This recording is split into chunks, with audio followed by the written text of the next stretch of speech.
The Elections Commissioner has guaranteed that election laws will be enforced to the letter on election day, just as in the run-up to the poll.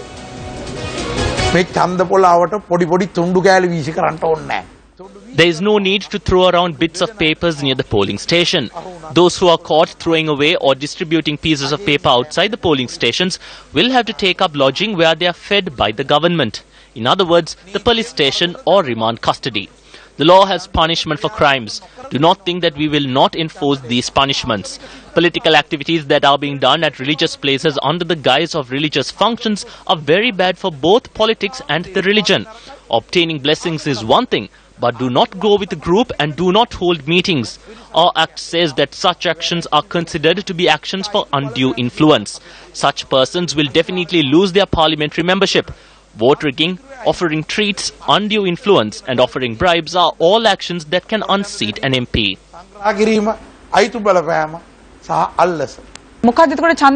Then what is the responsibility of polling centre officials? How should we deal with them?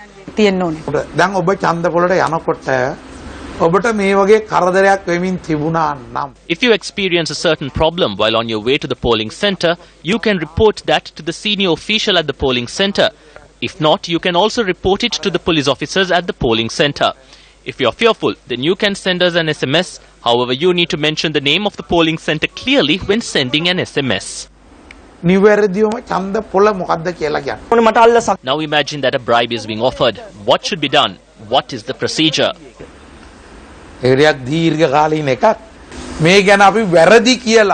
This has a long history. There is a separate book about this. This includes giving treats. If food is offered, if a drink is offered, or equipment, a license, money, or even if a vehicle is provided, the police can file charges. However, it requires the approval of the Attorney General.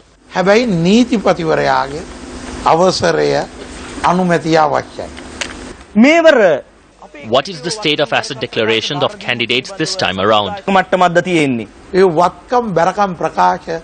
It is in a very satisfactory state considering the candidates of all the parties that represent the parliament. There is one party which has 300 candidates. Only one candidate has not submitted the asset declaration. That person has been hospitalized. Is there any possibility for the general public to have access to these declarations? As per the law, there is a time period of 3 months for a candidate to hand over this document. We file charges against defeated candidates if they have not handed it over. If someone wants to have access to such a document, they need to make a request from us. We must create a culture where we encourage the candidate to publish this declaration on their websites.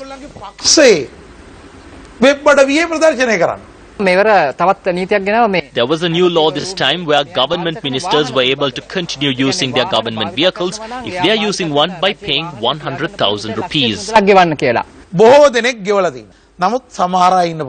Most have paid this, but there are some who are using 4 vehicles. They have paid for 3 but not paid for 1. We have found out about several such vehicles. Police officers will be visiting the houses of these politicians to take over the vehicles. I believe that several election monitoring bodies will go to courts or the Human Rights Commission against those politicians who do not hand over the vehicles or those who do not pay this amount. There were several reports in the recent past that underworld gangs are roaming around Colombo.